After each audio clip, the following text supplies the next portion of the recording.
ஓம் ஸ்ரீ கிருஷ்ணாய பரமாத்மனே நமः. தஸ்மாதசக்தः சததம் கார்யம் கர்ம சமாச்சர அசக்தோ ஹ்யாச்சரன் கர்ம பரமாப்னோதி பூருஷः. பகவான் ஸ்ரீ கிருஷ்ணர் கர்மயோகத்தை உபதேசித்துக் கொண்டிருக்கிறார். கர்மயோகி எப்படி செயல் புரிய வேண்டும் என்பதை கூறினார். பிறகு ஞானயோகி எப்படி இருப்பார் என்பதையும் கூறினார்.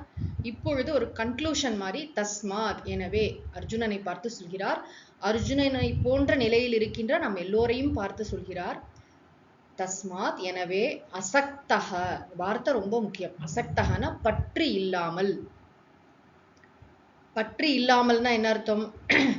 பலனில் மனதை வைக்காமல், செயலில் விருப்பு வெறுப்பு இல்லாமல், இது பிடிச்சது இது பிடிக்காதது அந்த மாதிரி ப்ரிஃபரன்ஸ் எல்லாம் வச்சுக்காம, ப்ரிஃபரன்ஸ் கூட பரவாயில்ல, ஆனால் அதில் ஒரு எக்ஸ்ட்ரீமாக நமக்கு ஒரு அவர்ஷன்னு சொல்கிறோம் இல்லையா, வெறுப்பு, நான் செய்யவே மாட்டேன். அப்புறம் சிலதெல்லாம் ரொம்ப சரியோ தப்போ எனக்கு பிடிச்சிருக்கு எனக்கு செய்வேன், அப்படி செய்கிறோம் இல்லையா, அந்த மாதிரிலாம் இல்லாமல் பற்று இல்லாமல். அப்படின்னா எதை செய்யணும்னா காரியம் கர்ம, வார்த்தை ரொம்ப முக்கியம். காரியம்னா செய்ய வேண்டிய கடமை, நம்முடைய டியூட்டி என்னவோ, ஒவ்வொரு இடத்திலும் நம்முடைய கடமை என்னவோ, நாம் செய்ய வேண்டியது என்னவோ அதனை காரியம் கர்மன, செய்ய வேண்டிய கடமையை செயலை சததம் எப்பொழுதும், ஒரு நாள் செஞ்சுட்டு அடுத்த நாள் அப்படியே இன்ட்ரெஸ்ட் இல்லாமல் போகிறது அப்படி இல்லை, தொடர்ச்சியாக கன்சிஸ்டன்சி, அதை தான் சததம் என்ற சொல் குறிக்கிறது. அசக்தகன பற்று இல்லாமல், எனக்கு பிடிச்சிருக்குங்கிறதுனால செய்யறது இல்லை, பிடிக்கலங்கிறதுனால விடுறதில்ல, பிடிச்சிருக்கு பிடிக்கல அப்படிங்கிறத விடுறோம் இல்லையா, அதான் அசக்தக.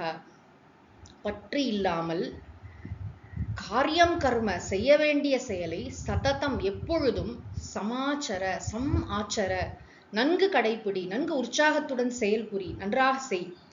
ஏன் செய்யணும் அப்படின்னா அசக்தக, அசக்தகன பற்று இல்லாமல், அந்த ஹியாச்சரன் இருக்கு இல்லையா, அதை ஹீன்னா ஏனெனில். ஏன் அப்படி சொல்றார் பகவான்னா, அசக்தக ஆச்சரன் கர்ம, அதாவது பற்றில்லாமல் செய்யப்படும் செயலானது, அதை செய்து என்ன செய்கிறான் மனிதன்? பூருஷக, பூருஷகங்கிறது புருஷக, மனிதன், மனிதனைத்தான் பூருஷக என்ற சொல் குறிக்கும். மனித உடலில் வாழ்கின்ற உயிர் புருஷக. உடம்புக்கே புரின்னு பேரு, புரி ஷேத்தே இது புருஷக, தூய உணர்வுக்கும் புருஷக என்று பெயர் உண்டு. புருஷோத்தம யோகம்னு பின்னாடி படிப்போம் 15வது அத்தியாயத்துல. புருஷக பரம் ஆப்னோதி, மேலானதை அடைகிறான். அது என்ன மேலானதுன்னா, இப்படி பற்றில்லாமல் செயல் புரிவதால் நாளாக நாளாக இவனுடைய மனம் தூய்மை பெறும், வேதாந்தம் கற்பதற்குரிய தகுதியை பெறும். பிறகு குருவின் மூலமாக வேதாந்த சாஸ்திரங்களை நன்றாக கற்று ஸ்ரவணம் மனனம் நிதித்தியாசனம் செய்து, அதாவது வேதாந்த சாஸ்திர உண்மைகளை கேட்டு அதில் உள்ள சந்தேகங்களை நன்றாக தெளிவு பெற்றுக்கொண்டு அதில் கூறப்படும் உண்மை பொருள் நானே என்பதை தியானம் செய்தல், அதுதான் நிதித்தியாசனம். இதெல்லாம் செய்யறதுனாலதான் இதுக்கு முன்னாடி சொன்னார் இல்லையா, அந்த ஞான யோகி செயலிலிருந்து எப்படி விடுபடுகிறார்னு சொன்னார் இல்லையா, செய்ய வேண்டிய, அவர் செயல் புரிய வேண்டிய அவசியம் இல்லைன்னு ஞான யோகியை பற்றி சொன்னார். இந்த கர்மயோகியும் இப்படி பற்றில்லாமல் செயல் புரிவதால் செயலிலிருந்தும் அனைத்து கர்ம பந்தங்களிலிருந்தும் விடுதலை பெறுவான். அதான் பரம் ஆப்னோதி. பரம்னு சொன்னா மேலான அமைதியை, ஆனந்தத்தை, மோட்சத்தை, சாந்தியை உணர்வான். ஆப்னோதினா அடைகிறான்.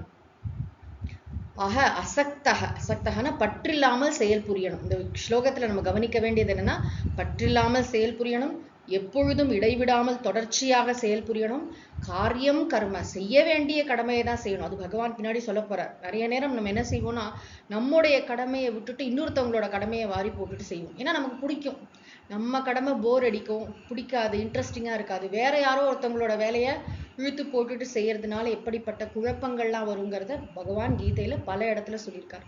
நம்முடைய கடமை என்னவோ, நமக்கென்று விதிக்கப்பட்ட கடமை என்னவோ, அம்மானா வீட்டுல அம்மாவோட ரோல் என்ன, அப்பாவோட ரோல் என்ன, ஆபீஸ்ல ஒரு பணியாளரா என்னுடைய ரோல் என்ன, சமூகத்துல ஒரு குடிமகளாக என்னுடைய ரோல் என்ன, ரோல்ஸ் அண்ட் ரெஸ்பான்சிபிலிட்டிஸ், அதை அறிந்து அதன் பணி நடப்பதுதான் காரியம் கர்மம். சமாச்சர, அதனை நன்றாக கடைப்பிடி. ஹி ஏனெனில் அசக்தக ஆச்சரன் கர்ம, இங்க என்ன சப்ஜெக்ட்னா புருஷக, பூருஷக மனிதன், மனித உடலில் வாழ்கின்ற உயிர், அசக்தக பற்றற்றவனாய், கர்ம ஆச்சரன் பரம் ஆப்னோதி, தன்னுடைய கடமையை செய்து செயலை இவ்வாறு பற்றில்லாமல் செய்து மேலான மோட்சத்தை உணர்கிறான். இதுதான் அந்த ஸ்லோகத்தின் பொருள். ஓம் சாந்தி ஷாந்தி ஷாந்திஹி. ஹரி ஓம் தத் சத். சர்வம் ஸ்ரீ கிருஷ்ணார்ப்பணமஸ்து.